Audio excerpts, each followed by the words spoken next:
Agora, quando a pessoa desconhece e teima em desconhecer, aí é uma coisa que irrita muito. Agora, falar que a ditadura não tinha violência, não tinha crime, a violência, a ditadura não tinha corrupção, que a ditadura... Isso aí são coisas assim que são...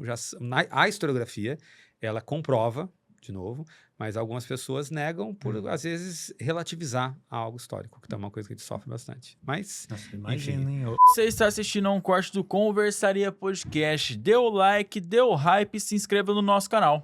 E além disso, a gente tá com uma parceria com o Léo Knorr, que inclusive é o nosso personal. A gente tem um link na descrição que é um forms para você preencher e participar da consultoria dele. Ele vai te dar uma prescrição de treinos personalizados. Além disso, ele vai te dar sugestões de alimentos que você pode utilizar para te auxiliar nesse processo de emagrecimento. Então corre no link da descrição e preenche o forms agora mesmo. Ô, professor, mas assim, é claro que, igual você falou, tudo depende do contexto ali do qual a pessoa tá envolvida. Tem Sim. pessoa que é a favor, tem pessoa que é contra, mas a história tá ali pra contar a verdade. Assim, quais são os principais mitos que você já escutou sobre a ditadura que você fala assim, cara, puta, que eu ter que explicar isso aí de novo? Tanto de aluno quanto de familiar, popular. Então, um dos piores eu vivi naquela época, eu sei do que eu tô falando. Esse é o número 1. Esse é duro. Esse dói. E às vezes é uma pessoa que você tem estímulo, né? Igual meu pai, nossa, ele falava, eu não ia discutir. Ou quando a pessoa é muito, assim, mais velha, você não quer, às vezes, Se expor. expor, né? Isso aí é uma coisa que me deixa um pouco assim... E falar que foi bom, né? Se foi bom, porque acabou. Então não é bom, entendeu? Você tem... foi bom, então porque acabou. É porque foi bom demais, então a gente resolveu acabar porque estava muito bom. A gente nem aguentar quão bom era. E pega a situação do Brasil pós-ditadura, pega a situação de qualquer país pós-ditadura. Pega qualquer país que passou uma ditadura pós-ditadura. Qual melhorou? Sim. Nenhum melhorou. Mas se você pensar, ia ser pior. Aí você entra naquela parte. Como que você sabe? Não, porque tal país vivenciou aquilo. Aí você vai começar a comparar coisas que são incomparáveis, né? Você vê, assim, o Brasil vai virar tal país se isso acontecer. Tá, mas não virou, e aí? Mas ia virar. Então, você começa a fazer um monte de previsão a partir de falsos documentos. Eu falo muito dos alunos, né? Tudo é fonte. Tudo é fonte. Mas o que é fonte histórica?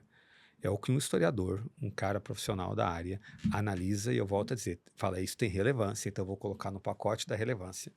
Vou somar perspectivas para criar uma versão. E vou respeitar as outras versões. Porque às vezes tem mais versão. Você tem que respeitar. Então, por exemplo, uma coisa que foi colocada muito em voga em 2021, que em 2020 assassinaram George Floyd nos Estados Unidos. Aí explodiu uma onda antirracista no mundo todo. Ou começaram a atacar ícones da história que, apesar de serem heróis, tiveram um passado que contribuíram, por exemplo, com a escravidão. Figura clara, os bandeirantes. Então, os bandeirantes foi uma figura que, por muito tempo, a historiografia tratou como herói. A atual historiografia sabe que, apesar de ser tratado como herói e terem uma certa importância, eles foram vilões, massacraram tribos, eles escravizaram, enfim, eles colaboraram por uma desigualdade, em parte, desigualdade que se prevaleceu. Agora, você não pode, só por fato de você ter essa versão do vilão, ignorar que, em uma época, eles foram também vistos como heróis. Você não pode, às vezes, não considerá-los como herói hoje. Você tem que ter uma outra visão. Mas você não pode considerar que, em certos momentos, que você acaba destruindo a perspectiva histórica da época em que ele foi herói. Estudar a visão da época também é uma forma de ver a história. Antigamente a gente se falava da história como grandes personagens, a história de Napoleão, mas hoje a história ela valoriza também as pequenas histórias como contribuição. Então, a pirâmide de Quéops, vamos estudar o faraó Quéops. Não, eu quero conhecer o Kleber. Quem é o Kleber? Aquele pedreiro ali que ajudou a construir. Eu quero saber a história dele também. Mas não considerar dele melhor ou pior que a outra, mas uma versão. Então, eu acho que dentre essas situações que eu passo com ditadura, esse é muito ruim, né? Essa é muito ruim. E, assim, e também tentar ignorar o lado, assim, as contribuições que negativamente afetaram o Brasil. Também é ruim. Mas não foi tanto assim, ia ser pior. E, de novo, desconsiderar contextos, assim, que são muito factíveis. Por exemplo, na década de 70, o Brasil tinha quantos habitantes? Tinha 90 milhões de habitantes. Lembra da música? 90 milhões em ação, pra frente Brasil, salve a seleção. Hoje tem 210. De 90 milhões para 210... É um aumento considerável. Considerável. Então, foi uma população que aumentou bastante.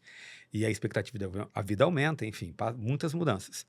Nesse aumento de população, aumentou a população no espaço que é o mesmo Brasil. Então, vai ter mais problemas, vai ter outra situação, vai ter um acesso à tecnologia muito mais amplo.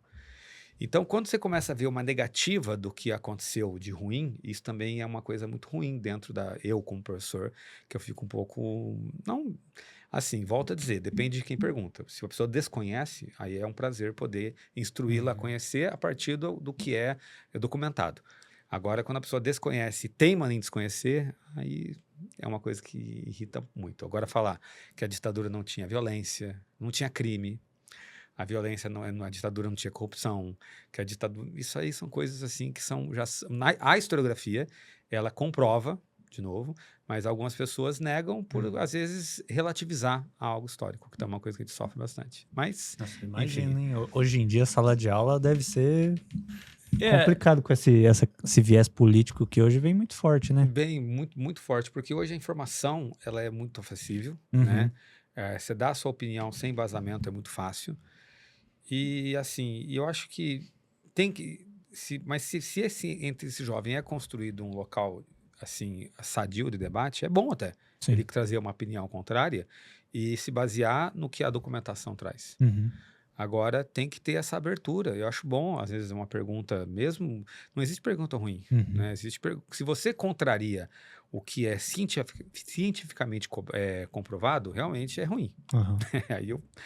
Vai falar de terra plana, sei lá, você questiona. Eu acho curioso até. Eu tenho hora que eu olho e falo, olha, vocês iriam num congresso de terra plana? Você pergunta para ver até curiosidade, pela curiosidade. Você fala assim, meu, sério que tem pessoas que acreditam nisso? Então, eu acho curioso, assim, mas eu acho ruim quando a pessoa não se abre ao profissional da área. Eu não vou questionar... Por exemplo, eu não vou questionar um médico, não vou questionar um engenheiro que é profissional na área baseado numa experiência pessoal minha. Eu tenho que entender que ele é um profissional. Não estou dizendo que não há profissionais bons, todos são bons. Pode ser que algum tenha algum viés, pode ser que algum não seja realmente capacitado para aquilo. Não estou desconsiderando, às vezes, a sua experiência. Mas você tem que valorizar o profissional da área. Todo profissional da área. E profissional não digo somente o acadêmico, o cara que ralou, o cara que tem uma vida naquilo. O cara, se eu resolver abrir um podcast amanhã e eu perguntar para vocês e vocês me darem 3, 4 invertidas do que eu achava que devia ser e não é, eu acho que o mínimo que eu tenho que fazer é considerar que vocês estão na lida há mais tempo, vocês têm mais experiência, portanto vocês têm mais autoridade e eu tenho que valorizar isso. Esse é um conceito que, às vezes, eu acho que é o maior problema. Não só das perguntas ruins de ditadura, mas para qualquer coisa em história. Eu acho que todas as áreas. Né? Porque eu acho que a área de humanas, né, história, filosofia e sociologia, eu acho que são disciplinas muito mais complicadas. Porque, assim, mano, matemática, 1 mais 1 é 2. Você aceita, branco, racionalidade. Né? É bagulho racional. 1 mais 1 é 2. O cara é engenheiro, meu irmão, o prédio tem que ser construído assim, porque senão cai.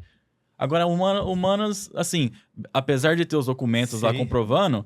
Sempre tem os pontos de vista, né, que o senhor falou. Aí, a pessoa, às vezes, ela não acredita num dado que o senhor passou, porque, assim, depende do ponto de vista, né? Tem que considerar o contexto, aí você tem que justificar. Não, na área de humanas, 1 mais 1 às vezes não é 2. Uma gota mais uma gota são 2 gotas.